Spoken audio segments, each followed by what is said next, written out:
the driving test backlog. If you are, or even know anyone who is, a learner driver, you will already know how bad this issue is. Test slots are booked up months in advance. People log on at 6 a.m. on a Monday morning. All the slots are already gone. And with people getting desperate, scammers are lurking. And Virgin Radio News can reveal that in the first 6 months of this year, fake driving test booking scams have cost people a total of more than £134,000. Those are figures from Action Fraud shared exclusively with us. I'm Alex Dibble, I'm Virgin Radio's Deputy Head of News, and I'm here with our reporter Emma Kirwan, who's gone undercover to try and expose these driving test scammers. So, Emma, why don't you start by telling us what you did at the very beginning? What were the first steps? Okay, so as you mentioned, we're all hearing about how much of a problem this is. It's all over the news and it's all over my timelines. So my first point of call was to get online and join a load of Facebook groups. I've had a lot of friends who've been complaining about not being able to get hold of a driving test. It's a huge problem. It's a massive problem. As we said, everyone you know has got a story, haven't they? Yeah. Even when I was on the train the other day, I heard a group of young girls talking about how expensive it all is and how they can't get a slot, and they're turning to WhatsApp groups, Facebook groups, and basically just people posting online and saying, I can't get a slot. I'm logging on every Monday. There's nothing available for me. Can anyone help? And there's tons of replies. A lot of people saying, look at this particular Facebook group and they should be able to help. Then you've got people replying to that comment saying, actually, that looks a bit dodgy. I spent, honestly, months across these Facebook groups being an anonymous person, coming up with my own kind of backstory as to why I was there and saying, can anyone help me? And then eventually someone reached out. And so what happened? How did someone reach out? How did you first get in touch with them? What was that like? So there was a contact that I was told to approach. I was made aware that they've allegedly helped someone previously. So I approached this contact and I said, I've heard that you're helping people get hold of driving test slots. I've been really struggling. Is there anything that you can do to help? And I think, a day or so later, I got a reply. So I was really excited about that. And they said, yeah, provide me with your mobile number and then a driving instructor will WhatsApp you. Okay, so this was effectively like an intermediary to get you in touch with somebody else. And then what happened? You got in touch with them and you ended up speaking to them? Exactly. So this account was just, the contact that I spoke to, it was very vague. There wasn't anything to suggest that they actually had any credentials that were able to help me get this test slot. But I've been suggested, definitely this person will be able to help out. So that's dodgy in the first instance. And then, like you say, then there's this contact, this other driving instructor that's apparently going to get in touch. So bit of a middleman. I eventually got this WhatsApp message and they said, I've heard that you're really in need of a test slot. I can help. And so it begins. So you spoke to this person on the phone. Should we hear a little bit of that call? Yeah.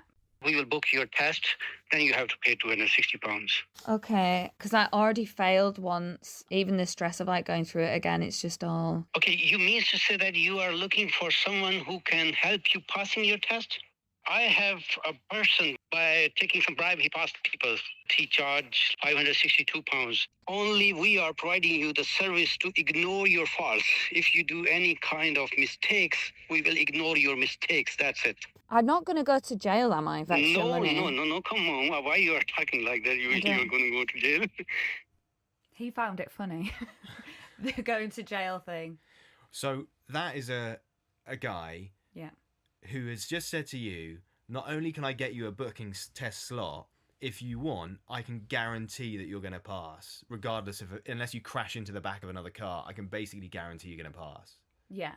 So I basically, as soon as I got on the phone, I was leading on I'm really desperate to get a slot. I think I said, I've got a promotion at work. I have to get pass my test as soon as possible, otherwise I'm going to miss out on this promotion, because I kept seeing online people saying they were desperate. So I wanted him to know that I really needed to get this test.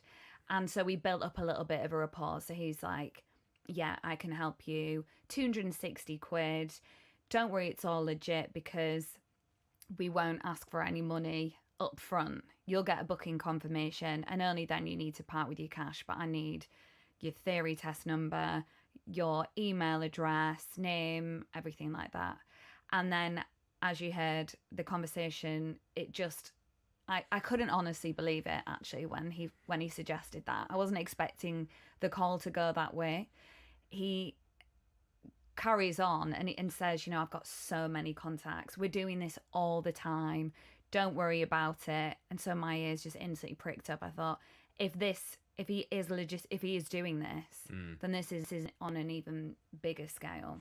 So this was a guy you told me earlier called Wacky Ahmed, or at least he said he was called Wacky Ahmed. What did you know about him as you were talking to him on the phone and afterwards?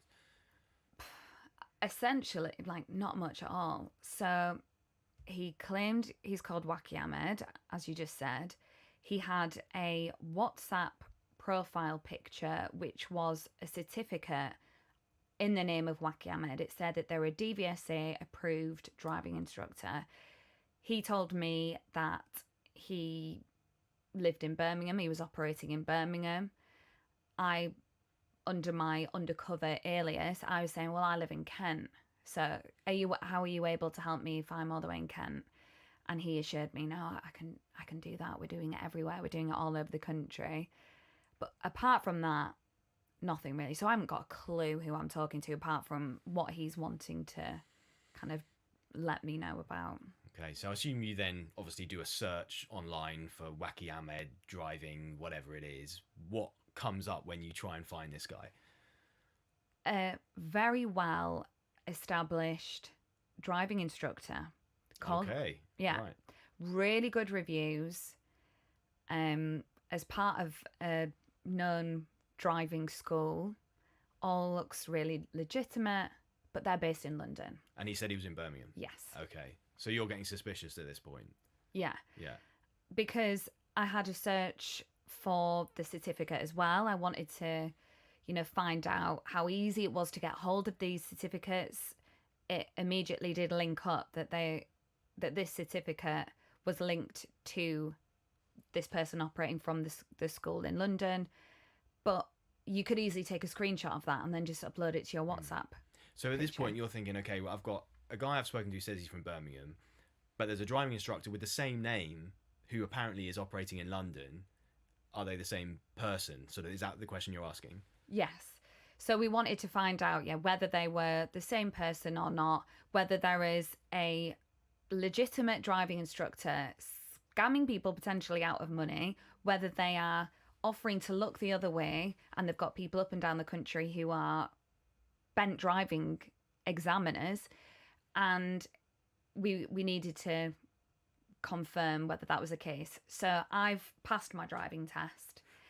I'm not a learner anymore, fortunately. I'm not having to deal with this, but one of my colleagues, who's also a reporter called Nick Ellaby, he is a learner driver. He's also been struggling to get himself a test slot. So we basically came to the conclusion we needed to rope him in. He needed to go and meet this Wacky Ahmed in London from this driving school, do a lesson with him, and then we could covertly find out whether they were the same people. Okay. So Nick goes along, he has a lesson, and he actually recorded it, didn't he? And we can hear a little bit of that now. Problem is that Too much of a backlog. there is a solution to the problem. Is that okay? Just carry on. Yeah. They should really purely block the third parties to book the test. Really, so this backlog things can't get better. So that is the Wacky Ahmed that Nick met for a driving lesson. When you heard that clip, when Nick came back and played you that audio, what did you think? Were you thinking they're definitely the same person, or they're definitely different? What were you thinking? I was thinking that they're probably different people. Listening to the audio that Nick got on that driving lesson in full, he dangled a lot of carrots. Okay. So he was saying, similar to I did, I'm really desperate to get hold of a test. I have to pass. I'm really struggling. And the instructor that he went out with was very much like, well, the government needs to sort it out. Yeah, he said that in the clip, didn't he? Yeah. Yeah, he comes up with a solution. He's like, stop letting third parties book up driving slots. It's fueling the problem. The wacky Ahmed I spoke to was definitely not saying anything like that, was he? He was just, yeah, I can help. Do this, do that. He was very quite aggressive, I guess, in the way that he spoke, and everything was very quick. So, yeah, Nick and I both thought they're different people. We then decided to kind of get extra confirmation by running the clips through AI. What did AI say? AI agreed. AI agreed that they were different people. It was that a number of greater than 0.7 was that they were different, and they came out that they were different, basically. So at this point, okay, you've now got confirmation, basically, that you've got a scammer on your hands. The person you spoke to was a scammer. What do you do next? You've got to try and put this to the test somehow and see whether he can actually deliver what he's promised that he can deliver to you. So how do you go about trying to test that? There was quite a bit of back and forth with Wacky Ahmed, with my Wacky Ahmed, because I was trying to then get hold of him. He would only be available at very random times of the day, often at night. I wouldn't hear from him for ages, but eventually it lined up that we could get on the call together and see where this was going. So first step, it was to line up a cyber expert who could join me on the call. I wanted someone who could listen in to the live conversation with Wacky Ahmed, and when we get to the point of making a transaction, potentially, that they're able to receive the email confirmation booking that he was saying that he would send over to me. So it was like me on one line, Wacky on the other. We had the cyber expert. It was a whole operation trying to make sure that they didn't hear each other at any point. So Wacky Ahmed, your Wacky Ahmed sends you an email, says, look, I've booked you the slot. Here's the email to prove it, DVSA and all that. And then you go to your cyber expert who's on the other line and say, what do you make of the email? Basically. Exactly. Yeah. And it was really fast paced. And there were a few dodgy things even prior to me finding the email. So he was very much like, he was saying, can you send me your a picture of your provisional driving license? I said, oh, well, I don't actually have that. He was a bit like, fine. So that's a little bit unusual. And then he wasn't very fussed about making sure that everything was spelt correctly. I even just were like, yeah, knowing that I'd said it one way and he was repeating it back incorrectly, and he didn't acknowledge any of that. Then when he does finally input all of my information into whatever he's doing his side and sends me the email, he's saying it's sent, and I said, well, I haven't got the email. And you can hear him getting quite irritated. He's saying, but I've sent you it, and I'm even going to send you the receipt now. And then eventually I find it and I said, well, it's gone in my junk. That's very weird. And straight away I just thought, come on, like, if it's going in my junk, there's a reason. And he actually blamed Hotmail for it going into my junk. He said, oh, Gmail, it wouldn't happen on Gmail or something like that. So the cyber expert is listening to all of this. And afterwards, when we caught up, he said the same thing. Like, that was like ridiculous. So should we hear what the cyber expert thought of the email that you got from this guy? Okay. Can you see the option in Hotmail to download the file for it? Right. Yeah, it's a fake email. The actual from address has a 0 in gov. That means they've set up their own email pretending to be the DVSA. That's not the real DVSA. So as soon as he said that, I knew I had to out him. And this is what happened. Hi, Wacky. Yeah. I've been told that is not a legitimate email. Who told you? Just tell me what's the proof that it's not legit. I've got a cyber expert who's just had a look. I'm a journalist and I know that you've been scamming people and you've been taking their money. Okay. What would you say to Okay, them? Why okay. are you You want me to profiting off? cancel it? Why are you profiting off people who are trusting you to book their driving test? Whoever is your cyber expert, just tell him to talk to me. We've checked where the emails come from. It's not legitimate. You are scamming people out of money. Okay, no problem. I'm going to cancel it. No problem. What would you I say don't to the want to talk- victims? Are you Yeah, are I'm you canceling sorry? it. Thank you. Oh, didn't sound happy, but he was still trying to tell your guy to call me. Yeah, like Bizarre. he's gonna try and convince him. Okay, so what were you feeling in that moment? So this is like months of work, and you're finally confronting this scammer who could have been scamming hundreds, thousands of people out of loads of money. What was it like? Your heart beating? Yeah, the adrenaline was completely going.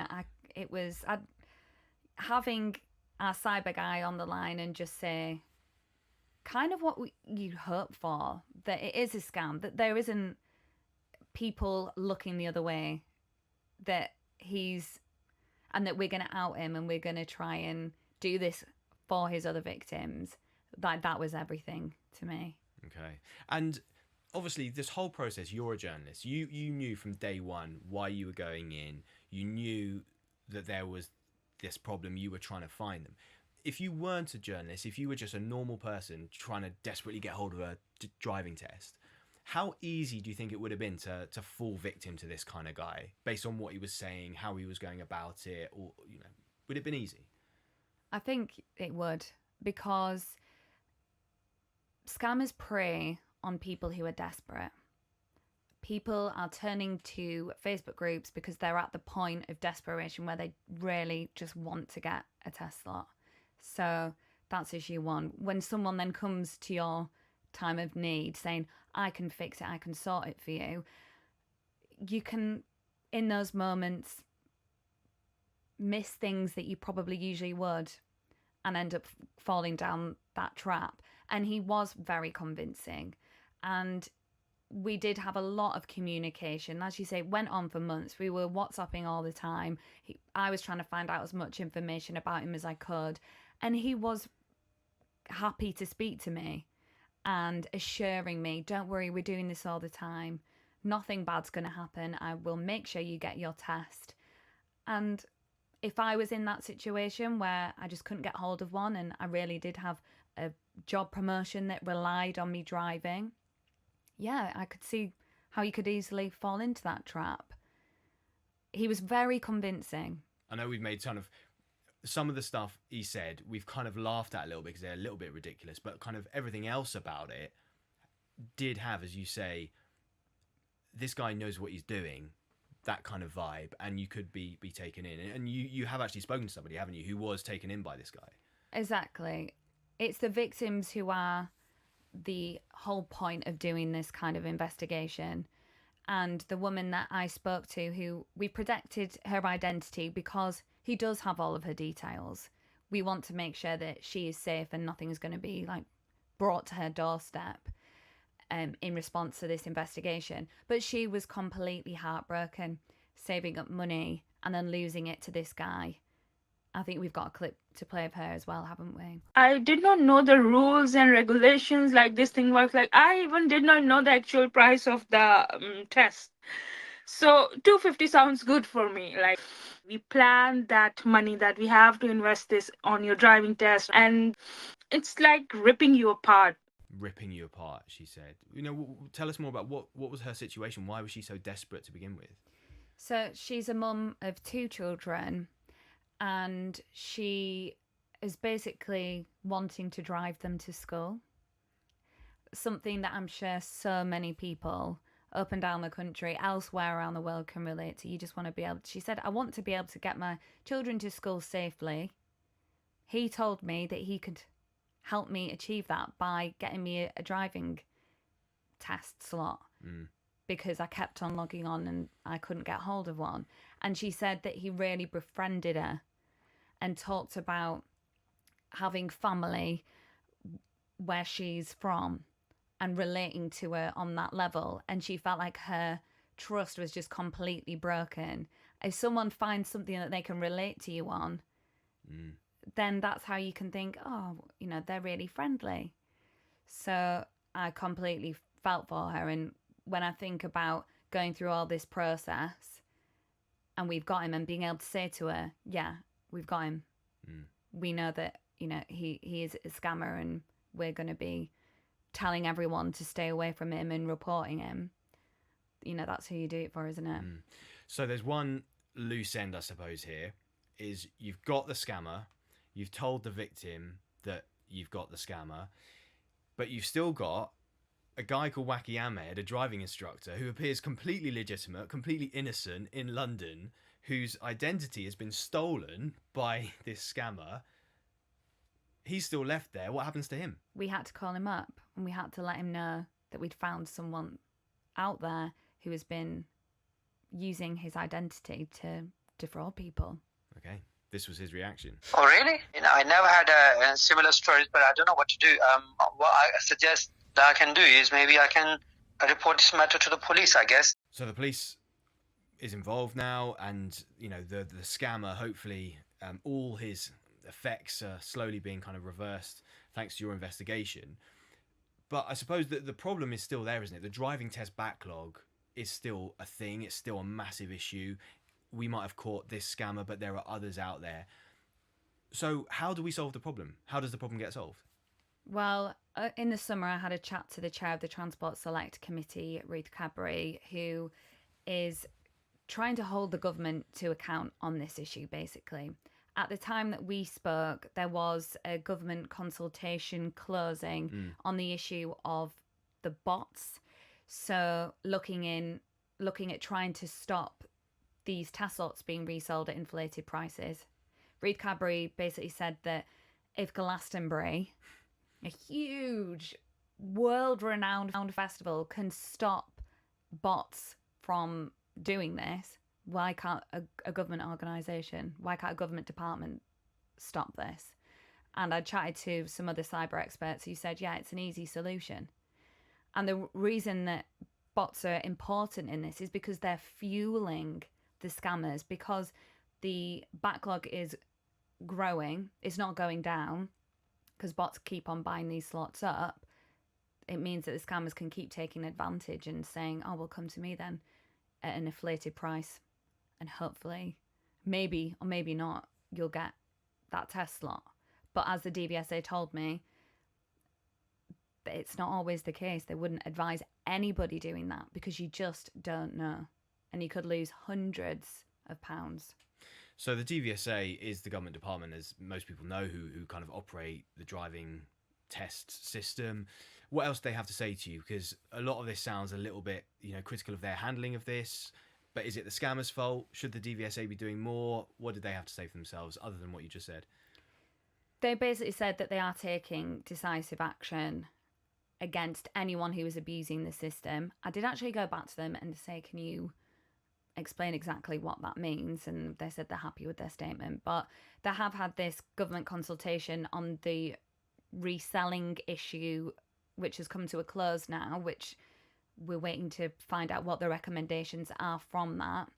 And they have said that they are making more test slots available to try and reduce the backlog. And basically the message to the public is to only take your test when you're ready to take it. Don't be booking up a slot if you can't do it, because that they say that that's fueling the issue of the backlog as well.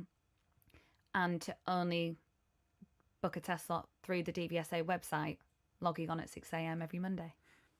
Okay, so we have actually heard from the DVSA. They sent you a statement, and this is what they said.